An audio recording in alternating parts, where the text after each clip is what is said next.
This is a U.S. China Media Brief produced by the UCLA Asian American Studies Center.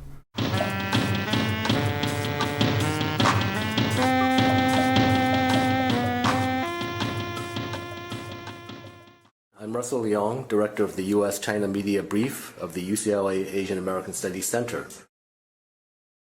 Today it's our pleasure to chat with Professor Luo Xuanmin, Director of the Center of Translation and Interdisciplinary Studies at Tsinghua University.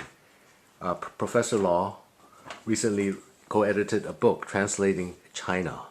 Although many books actually focus on China's economic rise, few books actually probe the in-depth context of exactly how cultural, political, or ideological ideas are communicated, exchanged, or understood.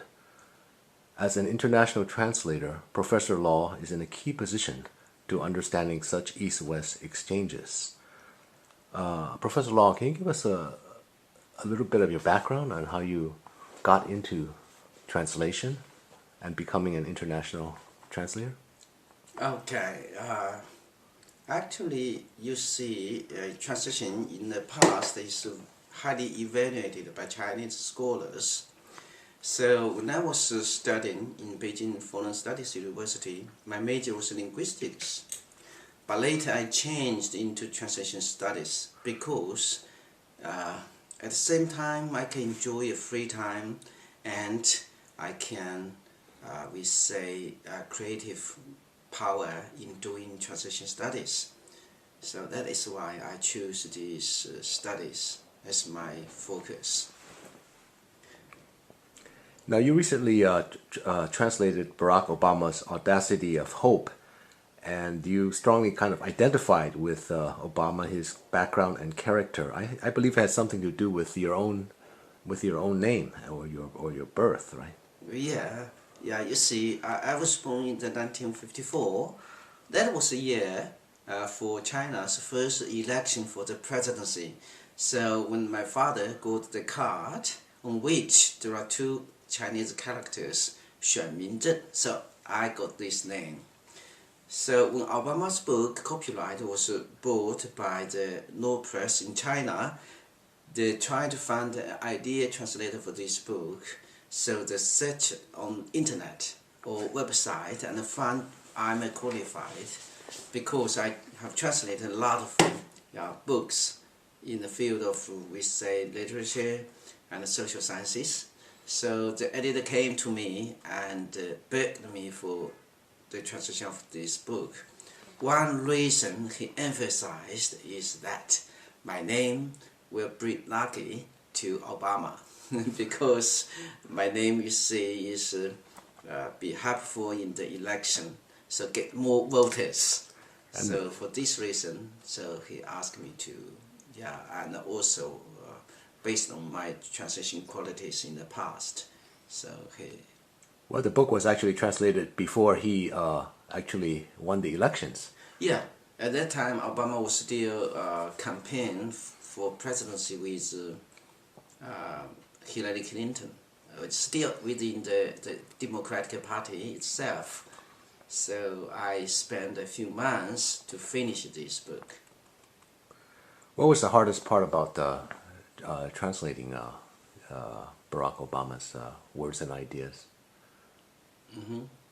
What was the hardest? What was the most difficult part? I think there are a few chapters that are very, very difficult to translate. American, for example, American Dream, and also American Dream in Obama's mind. That are quite different from others. And also American, we say what religion, and there are a lot of difficulties in translating this book because Obama is a well-run scholar and a politician. So his book covered a lot of things you have to check and to make it sure so you can be faithful in the translation. So a lot of difficulties. Yeah, it's a thankless task, but without people like yourself, our communication, especially between the U.S. and China would be much, much less. In your book, Translating China, Professor Li Xia states that, in fact, translation and the role of the translator has run through Chinese history like a red thread in its role as in helping to shape Chinese national identity. Can you sort of talk a little bit about that in terms of historically what role translation has played in terms of ideas and in China? Okay. Actually, as I mentioned in the past, now people focus too much on linguistic aspect of translation. They neglected other aspects of translation. So actually, translation is very, very important for cultural communication. Actually, it's a nation's heritage, we say, we can find in translation. So in my book, I focused on the with the cultural role of translation, how translation shapes Chinese modernity in different periods. So of course, I invited very good leaders in Chinese translation field to write papers for me. So this book, I think, is a very good examples to show how translation play an important role in the construction of Chinese modernity. Can you tell us something about the 20th century and the May 4th movement? A lot of people in the U.S. who are not, scholars, they may not know anything about the May 4th movement and the role of translation. Can you? Okay, actually Chinese translation, we have a few periods. For example, in Han and Tang dynasties.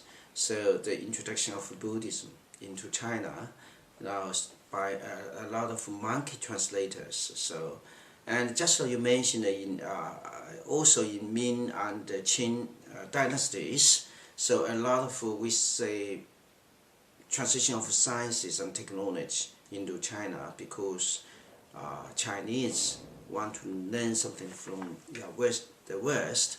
And in the May 4th movement, I think that is a very important period because at that time China was defeated again and again by foreign powers. So a lot of Chinese intellectuals were thinking now what China should go, right? How to learn from the West. So at that time, they tried to use translation as a weapon, as a violence to, we say, overthrow, to destroy the old ideology and old or feudal structures of the society. So translation, were introduced into China. We say from Japan, from United States, from Russia, and from East Europe. So a lot. The preceding copyrighted program is a property of the University of California, Los Angeles. All rights reserved. It may be used freely for educational and not-for-profit activities. For other uses or to make an inquiry, please contact the Asian American Studies Center at UCLA.